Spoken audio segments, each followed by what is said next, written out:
Hello friends, आज मैं आप लोगों की दुर्गा सप्तशती की छठा अध्याय करके आपको सुनाती हूँ। और आज के दिन आज चतुर्दशी है और माँ के नवरात्रि के चौथे दिन है और माँ कुष्मांडा की आज पूजा होती है। और कुष्मांडा के पूजा करने के साथ साथ इसमें अध्याय जो होता है छठा अध्याय मैं आप लोगों के करके सुनाती हूँ। तो चलिए मैं बिना समय गवाए हुए छठा अध्याय का मैं आप लोगों को स्मरण कराती हूँ। आप लोग निश्चित ही इसमें पैसा लगने वाले नहीं हैं। आपके पास समय नहीं है तो एक बार आप जरूर सुनिए। इनको सुनने में कोई जाता नहीं है, आपको कोई लगता नहीं, लेकिन हाँ बेनिफिट आपको जरूर मिलेगा। मैं इतना जरूर कहूँगी, ये निश्चित है कि आपके घरों से दुख दरिद्रता दूर जरूर हो जाएगी। तो चलिए मैं बिना समय गवाए हुए छठा अध्याय का पाठ करके आप लोगों को सुनाती हूँ। मैं सर्वेश्वर भैरव के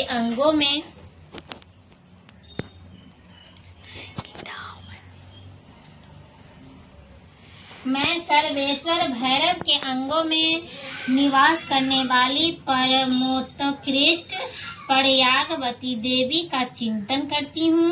वे नागराज के आसन पर बैठी हैं। नागों के फनों में सुशोभित होने वाली मणि की विशाल माला से उनकी देहलता उदासित हो रही है। सूर्य के समान उनका तेज है।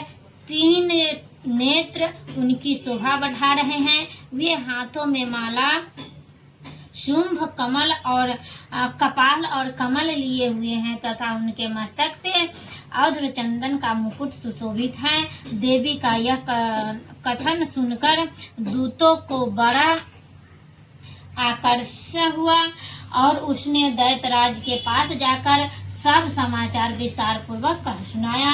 दूत के उस वचनों को सुनकर दैत्यराज कुपित हो उठा और दैत्य से सेनापति ध्रुमलोचन से बोला, ध्रुमलोचन, तुम शीघ्र ही अपनी सेना साथ लेकर जाओ और उस दुष्ट के केस पकड़कर घसीटते हुए उसे बलपूर्वक यहाँ ले आओ। उसकी रक्षा करने के लिए यदि कोई दूसरा खड़ा हो तो वह देवता, यक्ष अथवा गंधर्व ही क्यों न हो, उसे अवश्य ही मार डालना।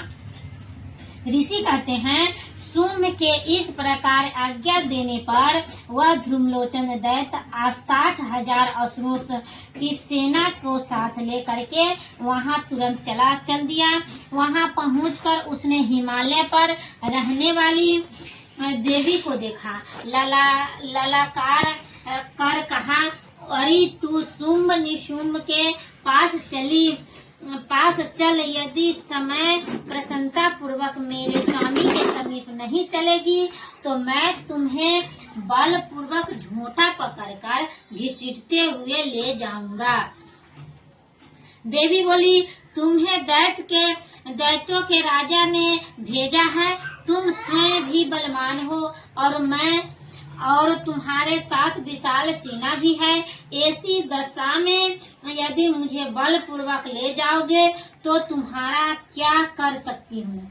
ऋषि कहते हैं, देवी का यों कहने पर असुर ध्रुमलोचन उनकी ओर दौड़ा और तब अंबिका ने हूँ शब्द से चारण मात्र से उसे भस्म कर दिया। फिर तो क्रोध में भरी हुई दैत्य की विशाल सेना और अंबिका ने एक दूसरे पर तीखे साए को शक्ति तथा फरसों की वर्षा आरंभ की। इतने में ही देवी का वाहन सिंह क्रोध में भरकर भयंकर गर्जना करके गर्दन के बालों को हिलाता हुआ असुरों की सेना में कूद पड़ा। उसने कुछ दैत्यों को पंजों की मार से, कितनों को अपने चबरों से और कितने ही दैत्यों को पटक कर ओठों की दाढ़ों से घायल करके मार डाला।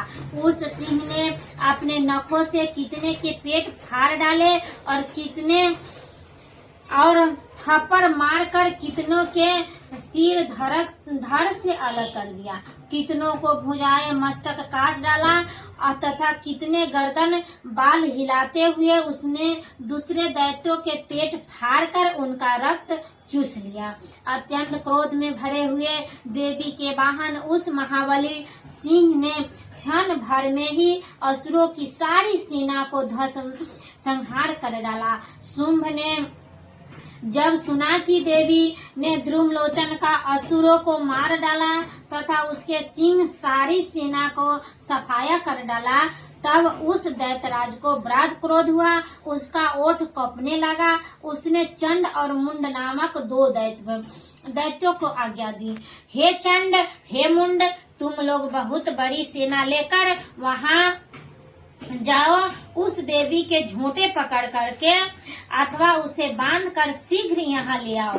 यदि इस प्रकार उसको लाने में संदेह हो तो युद्ध में सब प्रकार के अस्त्र शस्त्र तथा समस्त असुरों की सेना का प्रयोग करके उसकी हत्या कर डालना। उस दुष्ट की हत्या होने तथा सिंह के मारे जाने पर उस अंबिका को बांधकर साथ ले शीघ्र ही लौटाना। इस प्रकार मार्कंडेय पुराण सर्वनी मंत्र के कथा के अंतर्गत देवी महात्म्य ध्रुवलोचन वध नामक 6वां अध्याय पूरा हुआ।